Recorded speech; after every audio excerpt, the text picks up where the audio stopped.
Hello everyone, आज हम chapter 2 के क्वेश्चन आंसर्स डिस्कस करने वाले हैं। तो पहला क्वेश्चन है that here are two types of seeds. आप देख सकते हैं दो तरह के सीड्स हैं यहाँ पर, व्हीट एंड किडनी बीन्स। तो अब what difference do you find among the roots and leaf venation of their plants. आप उनके पौधों की रूट्स और पत्तियों की वेनेशन यानी बनावट में क्या अंतर पाते हैं। तो इसका आंसर है कि difference in roots and leaf venation. Wheat has fibrous roots. Wheat में fibrous roots होती हैं. This type of root system consists of many thin branched roots that spread out from the base of the stem. इस तरह का root system कई पतली शाखाओं वाली जड़ों से बना होता है जो स्टेम के बेस से फैलती है। ये फिगर है रूट्स का, व्हीट के रूट्स के, जो शाखाओं जैसे दिख रही हैं आपको।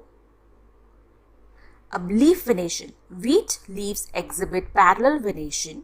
In this pattern, the veins run parallel to each other along the length of the leaf.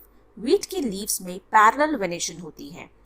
इस पैटर्न में veins पत्ते की लंबाई के साथ parallel चलती है। देख रहे हैं आप लोग, यहाँ parallel venation है।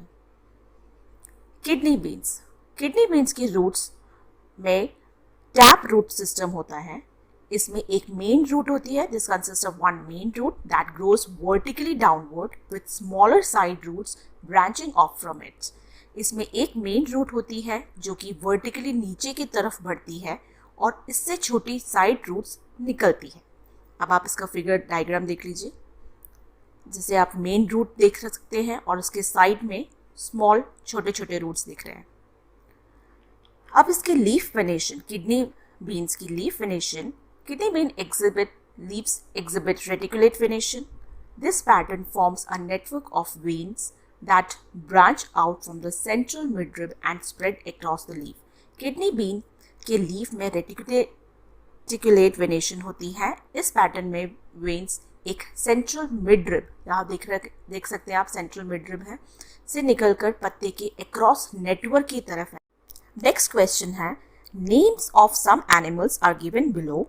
Group them based on their habitats. Write the names of aquatic animals in the area marked A. अब कुछ जानवरों के नाम नीचे दिए गए हैं, उन्हें उनकी आवाज़ यानी हैबिटेट्स के आधार पर आपको ग्रुप में बना के रखना है। तो एक्वेटिक एनिमल्स जो कि पानी में रहने वाले जानवर हैं, उन्हें ए कैटेगरी में रखना है।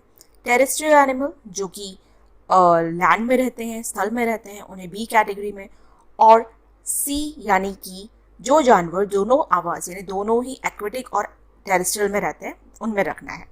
तो हम ग्रुपिंग करने वाले हैं यहाँ पर, grouping animals based on their habitats. तो फर्स्ट है एक्वेटिक एनिमल्स। तो हमारे एक्वेटिक एनिमल्स हैं डॉल्फिन एंड वेल। तो डॉल्फिन और वेल जो हैं वो पानी में रहने वाले हैं, जल में रहने वाले जानवर हैं। ये आप देख सकते हैं इनका फिगर, डॉल्फिन और वेल का। नेक्स्ट कैटेगरी है यानी बी, टेरेस्ट्रियल एनिमल्स जो कि लैंड पे रहते हैं, स्थल में रहते हैं।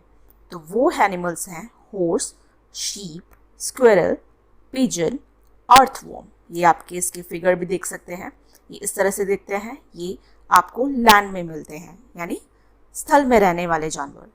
अब वो कैटेगरी जहाँ ये दोनों ही एनिमल्स दोनों ही जगह पाए जाते हैं यानी कि animals living in both habitats, वो है फ्रॉग जो पानी में भी मिलेगा और लैंड पे भी रह सकता है, क्रोकोडाइल एंड टोर्टोइस। अब ये आपने सर्कल देख रहे हैं, इस सर्कल के अंदर आपको इन्हें कैटेगरीज वाइज ग्रुपिंग करनी है। नेक्स्ट क्वेश्चन है, Manu's mother maintains a kitchen garden. Manu की माँ एक किचन गार्डन रखती है। One day she was digging out radish from the soil. एक दिन वह मिट्टी से मूली निकाल रही थी। तो she told Manu that radish is a kind of root. उन्होंने मनु को बताया कि मूली एक प्रकार की जड़ यानी रूट है। तो examine a radish and write what type of root it is. मूली को ध्यान से देखिए और लिखिए कि यह किस प्रकार की जड़ है, what type of root it is. What type of venation would you observe in the leaves of radish plant. मूली के पौधों की पत्तियों में आपको किस प्रकार का वेनेशन दिखाई देगा, वो भी आपको बताना है। तो इसका आंसर हम देख लेते हैं। A radish is an example of a taproot system which is characterized by a main root that grows vertically downward and is larger than the other roots. मूली एक टैपरूट सिस्टम का उदाहरण है जिसमें एक मुख्य जड़ होती है, आप एक फिगर देख सकते हैं, जो वर्टिकल नीचे की ओर बढ़ती है और दूसरी जड़ों से बड़ी होती है। इस प्रकार की जड़ पौधे के लिए फूड और न्यूट्रिएंट्स को स्टोर करती है। मूली के पौधों में पत्तियों में रेटिकुलेट वेनेशन होती है। इस तरह के वेनेशन में वेन्स एक नेटवर्क लाइक पैटर्न बनाते हैं जिसमें मुख्य वेन से मेन वेन से छोटी वेन्स निकलती है। नेक्स्ट क्वेश्चन है, look at the image of a mountain goat and a goat found in the plains. पर्वतीय गोट्स और मैदान में पाए जाने वाले गोट्स की तस्वीरें पे ध्यान दें। Point out the similarities and differences between them. इनके बीच की सिमिलैरिटीज और डिफरेंसेस फाइंड आउट करने हैं आपको। And what are the reasons for these differences, और इनके डिफरेंसेस में क्या रीजन है वो भी फाइंड आउट करना है। तो similarities and differences between mountain goat and plains goat जो है वो है similarities, species, both are goats and belong to the same family. दोनों बकरियां हैं और एक ही फैमिली से संबंधित रखती हैं। का body structure, both have hooves and horns, दोनों के पास खुर और सींग होते हैं। Diet, both are herbivorous and eat plants, दोनों हार्बीवोरस हैं जो कि सिर्फ पेड़ पौधे खाते हैं। अब इनके डिफरेंसेस देख लेते हैं। माउंटेन गोट और plains goat. Mountain goats has thick long fur to protect against cold mountain temperature. इसमें मोटा और लंबा फर होता है जो ठंडे पहाड़ी तापमान से बचाता है। While plains goat has shorter fur suited for warmer climates. इसमें छोटा फर होते हैं जो गर्म इलाके के लिए उपयुक्त है। Mountain goat generally stockier and more muscular, adapted for climbing rocky terrains। इसका शरीर ज़्यादातर ताकतवर और मस्कुलर होता है जिसमें यह पथरीले इलाके में चढ़ने के लिए अनुकूल है, यानी सुटेबल है।